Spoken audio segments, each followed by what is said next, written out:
नमस्कार। आज के करंट अफेयर्स में आपका स्वागत है। आइए देखते हैं कुमार गौरव सर की फूल पत्ती वाली क्लास की सितंबर और अगस्त महीने की महत्वपूर्ण करंट अफेयर्स को। दोस्तों, इससे पहले हम लोग 2 अगस्त 2021 की महत्वपूर्ण करंट अफेयर्स की एक वीडियो बना चुके हैं। अगर जो अभी तक आप उस वीडियो को नहीं देखे हैं तो चैनल के होम पेज पर जाकर उस वीडियो को देख सकते हैं। दोस्तों, आज हम लोग कुमार गौरव सर की फूल पत्ती वाली क्लास की 3 अगस्त 2021 की महत्वपूर्ण करंट अफेयर्स को देखेंगे। दोस्तों, आपको ज्ञात हो कि यह सिलसिला लगातार जारी है तथा आगे भी जारी रहेगी। आइए देखते हैं 3 अगस्त 2021 की महत्वपूर्ण करंट अफेयर्स को। पहला, कौन सा शहर 100% वैक्सीनेशन करने वाला देश का पहला राज्य शहर बन गया है? तो दोस्तों, इसका जवाब होगा भुवनेश्वर।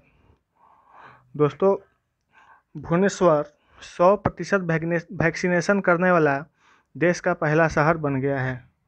दोस्तों, आपको ज्ञात हो कि उड़ीसा की राजधानी भुवनेश्वर है। आइए देखते हैं इससे संबंधित महत्वपूर्ण फैक्ट्स को।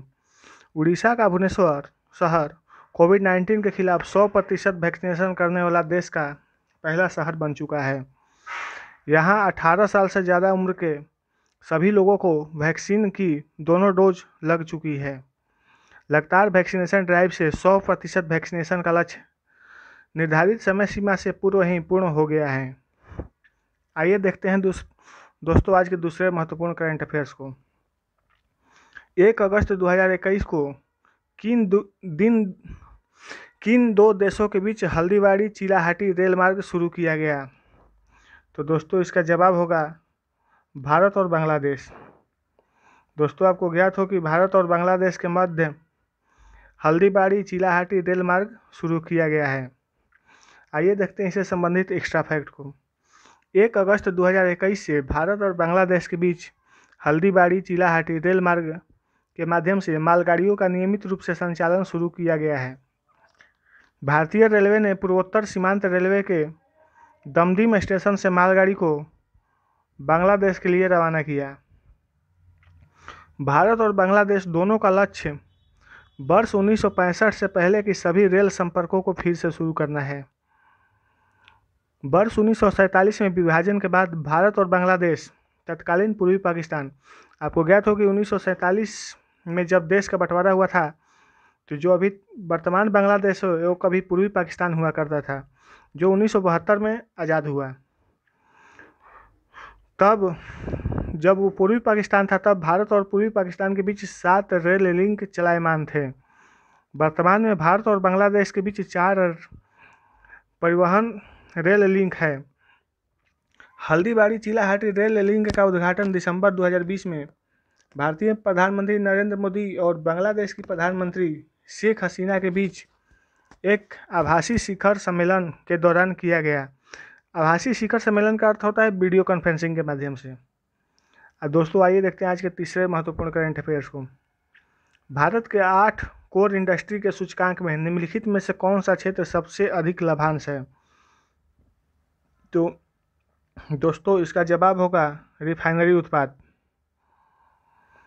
भारत के 8 कोर इंडस्ट्री के सूचकांक में निम्नलिखित में से कौन सा क्षेत्र का सबसे अधिक भ्रांश है?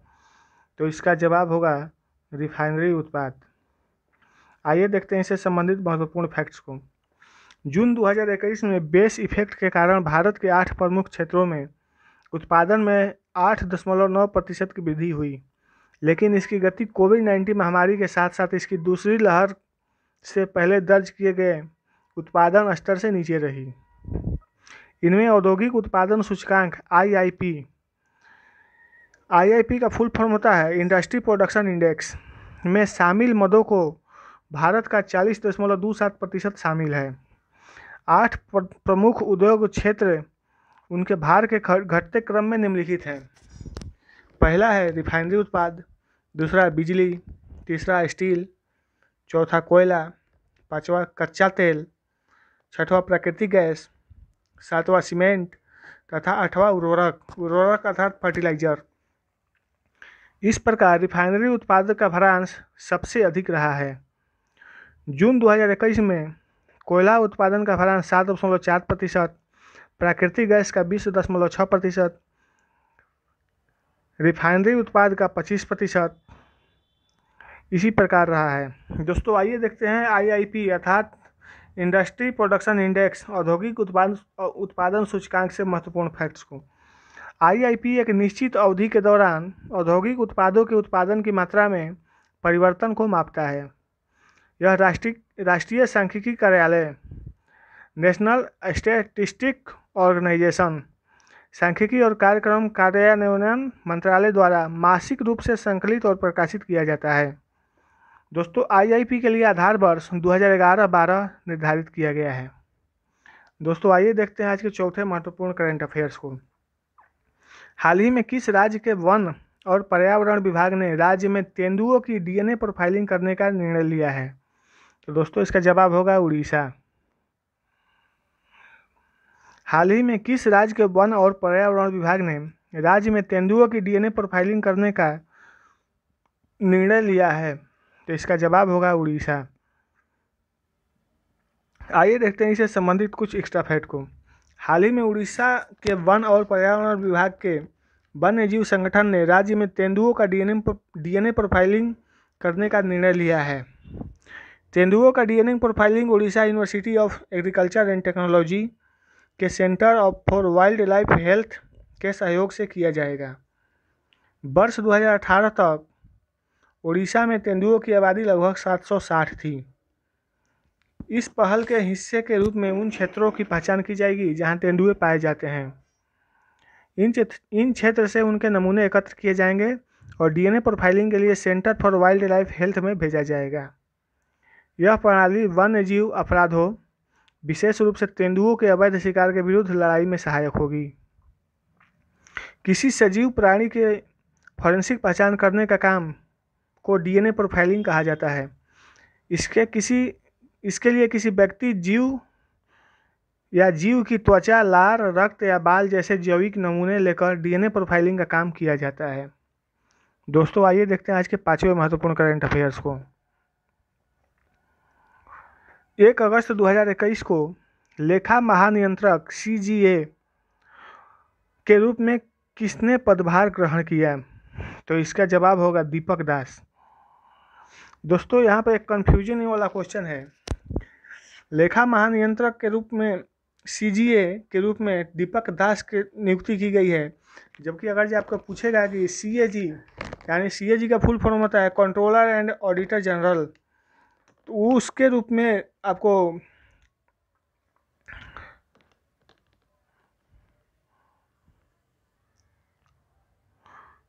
CAG के रूप में गिरीश चंद्र मुर्मू की नियुक्ति की गई है। आइए देखते हैं इससे संबंधित एक्स्ट्रा फैक्ट को। 1 अगस्त 2021 को दीपक दास ने लेखा महानियंत्रक कंट्रोलर जनरल ऑफ अकाउंट्स के रूप में पदभार ग्रहण किया। लेखा महानियंत्रक का कार्यभार संभालने से पहले श्री दास केंद्रीय प्रत्यक्ष कर बोर्ड में प्रधान मुख्य लेखा नियंत्रक के रूप में कार्यरत थे।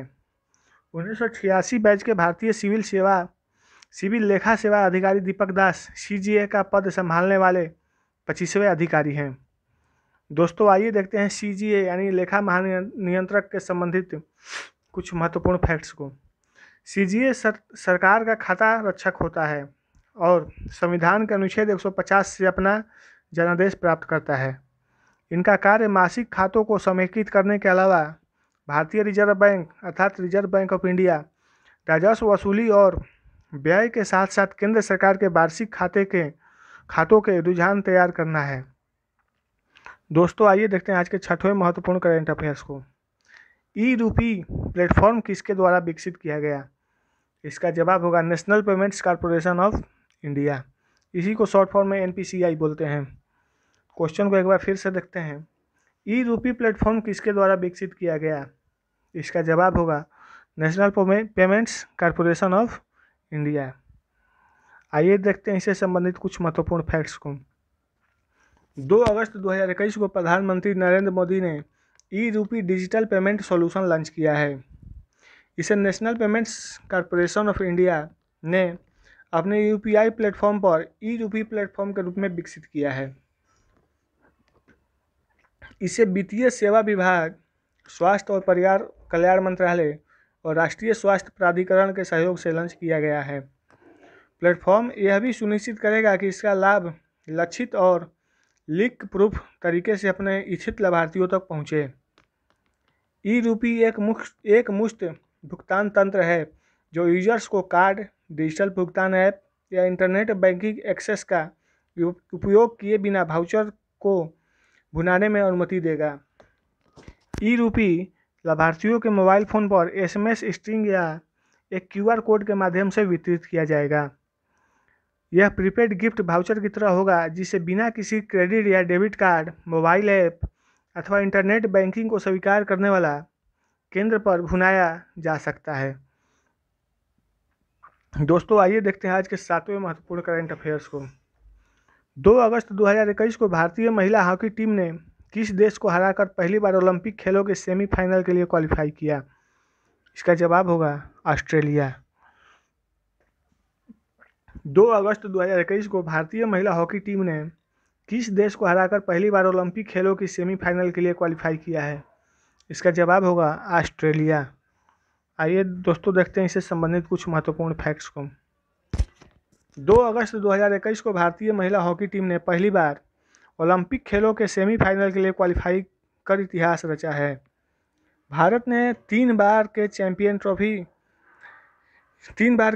ऑस्ट्रेलिया के खिलाफ शानदार जीत दर्ज की और 1 गोल से ऑस्ट्रेलिया को हराकर सेमीफाइनल में जगह बनाई। मैच के दौरान ड्रैग फिलकर गुरजीत कौर ने 22वें मिनट में एकमात्र पेनाल्टी कॉर्नर की गोल में तब्दील किया। भारतीय महिला हॉकी टीम का नेतृत्व रानी रामपाल ने किया था। दोस्तों आइए देखते हैं आज के 8वें महत्वपूर्ण करंट अफेयर्स को। हाल ही में जानी मानी शख्सियत मान कौर का निधन हो गया, वह क्या थी? इसका जवाब होगा एथलीट। दोस्तों हाल ही में जानी मानी शख्सियत मान कौर का निधन हो गया, वह क्या थी? इसका जवाब होगा एथलीट। आइए देखते हैं इससे संबंधित कुछ महत्वपूर्ण एक्स्ट्रा फैक्ट हो। हाल ही में दुनिया भर में देश का नाम रोशन करने वाली इंटरनेशनल मास्टर एथलीट मान कौर का 105 साल की उम्र में निधन हो गया। दोस्तों आइए देखते हैं मान कौर की कुछ महत्वपूर्ण उपलब्धियों को। राष्ट्रपति रामनाथ कोविंद ने वर्ष 2019 में उन्हें नारी शक्ति पुरस्कार से सम्मानित किया था। उन्हें 102 साल की उम्र में न्यूजीलैंड के ऑकलैंड में 100 मीटर स्प्रिंट रेस में गोल्ड मेडल जीता था। इसी साल उन्होंने ऑकलैंड में स्काई टावर पर स्काई वॉक कर नया विश्व रिकॉर्ड बनाया था। मास्टर एथलीट मान कौर ने वर्ष 2019 में पोलैंड में संपन्न हुए वर्ल्ड मास्टर एथलेटिक्स प्रतियोगिता में 4 गोल्ड मेडल हासिल किए थे। वर्ष 2017 में भारत में हुए वर्ल्ड मास्टर गेम्स में 100 मीटर रेस व जेवलिन थ्रो, इसी को भाला फेंक बोलते हैं, में रिकॉर्ड तोड़ प्रदर्शन किया था। वर्ष 2011 में अमेरिका में खेलते हुए उन्होंने वर्ल्ड मास्टर एथलेटिक्स चैंपियनशिप में 100 व 200 मीटर दौड़ मुकाबले में 2 गोल्ड मेडल हासिल कर एथलीट ऑफ द ईयर का खिताब हासिल किया था। दोस्तों आइए देखते हैं आज के 9वें महत्वपूर्ण करंट अफेयर्स को। हाल ही में किस देश ने सांस्कृतिक रूप से महत्वपूर्ण 14 कलाकृतियाँ भारत को लौटाने की घोषणा की है? इसका जवाब होगा ऑस्ट्रेलिया। क्वेश्चन को एक बार फिर से देखते हैं। हाल ही में किस देश ने सांस्कृतिक रूप से महत्वपूर्ण 14 कलाकृतियाँ भारत को लौटाने की घोषणा की है? इसका जवाब होगा ऑस्ट्रेलिया। आइए देखते हैं कुछ महत्वपूर्ण फैक्ट्स को। हाल ही में नेशनल गैलरी ऑफ ऑस्ट्रेलिया ने अपने एशिया कला संग्रह से 14 कलाकृतियाँ भारत को वापस लौटाने की घोषणा की है। इनमें कांस्य या पत्थर की मूर्तियाँ, चित्रित स्क्रॉल और कुछ तस्वीरें शामिल हैं। इसमें तमिलनाडु को 12वीं सदी के चोल युग की 2 कांस्य प्रतिमाएं प्राप्त होगी, जिन्हें तमिलनाडु के मंदिरों से चुराया गया था। नेशनल गैलरी ऑफ ऑस्ट्रेलिया ने एक नया उद्यम मूल्यांकन फ्रेमवर्क निर्धारित किया है, जिसके आधार पर यदि कोई वस्तु चोरी की हुई है, अवैध रूप से प्राप्त की गई या अनैतिक रूप से अर्जित की गई थी, तो नेशनल गैलरी ऑफ ऑस्ट्रेलिया द्वारा उसे उद्गम देश को वापस लौटा दिया जाएगा। दोस्तों आज के 10वें और लास्ट महत्वपूर्ण करंट अफेयर्स को देखते हैं। हाल ही में किस देश ने गिलगिट बाल्टिस्तान को अस्थायी प्रांतीय दर्जा देने के लिए कानून का अंतिम रूप दिया है? तो इसका जवाब होगा पाकिस्तान। हाल ही में किस देश ने गिलगिट बाल्टिस्तान को अस्थायी रूप से प्रांतीय दर्जा देने के लिए कानून का अंतिम रूप दिया है? इसका जवाब होगा पाकिस्तान। आइए देखते हैं इससे संबंधित कुछ महत्वपूर्ण फैक्ट्स को। पाकिस्तानी अधिकारियों ने रणनीतिक रूप से महत्वपूर्ण गिलगिट बाल्टिस्तान को प्रांतीय दर्जा देने के लिए कानून 26वें संविधान संशोधक विधेयक को अंतिम रूप दिया है। गिलगिट बाल्टिस्तान अब एक स्वायत्त क्षेत्र है और विधेयक पारित होने के बाद यह देश का 5वां प्रांत बन जाएगा। आपको ज्ञात हो कि इससे पहले पाकिस्तान में 4 प्रांत होते थे, जबकि गिलगिट बाल्टिस्तान को प्रांत बनाने के बाद अब पाकिस्तान में कुल मिलाकर 5 प्रांत बन गया है। वर्तमान समय में पाकिस्तान में 4 प्रांत बलूचिस्तान, खैबर पख्तून, पंजाब और सिंध है। वर्तमान में यह अधिकांशतः कार्यकारी आदेशों द्वारा शासित है। वर्ष 2009 तक इस क्षेत्रों का केवल उत्तरी क्षेत्र कहा जाता था। इसे वर्तमान नाम गिलगिट बाल्टिस्तान सशक्तिकरण व स्वशासन आदेश 2009 के लागू होने के साथ मिला, जिसने उत्तरी क्षेत्र विधान परिषद को विधानसभा में बदल दिया। गिलगिट बाल्टिस्तान भारत को विवादित क्षेत्र में से एक है। यह केंद्र शासित प्रदेश लद्दाख का उत्तर पश्चिम में स्थित एक अत्यधिक ऊंचाई वाला पहाड़ी क्षेत्र है। पाकिस्तान, अफगानिस्तान और चीन के साथ सीमा साझा करने के कारण इसे रणनीतिक रूप से काफ़ी महत्वपूर्ण माना जाता है। दोस्तों, आज की क्लास में इतना ही। अगर ये वीडियो आपको अच्छा लगा हो तो वीडियो को लाइक तथा चैनल को सब्सक्राइब करना ना भूलें। दोस्तों, आपसे एक छोटी सी रिक्वेस्ट है कि कृपया चैनल को सब्सक्राइब करें ताकि हमें मोटिवेशन प्राप्त हो और आगे हम और इससे भी अच्छे क्वालिटी का वीडियो बनाते रहें। धन्यवाद। आज की क्लास में इतना ही।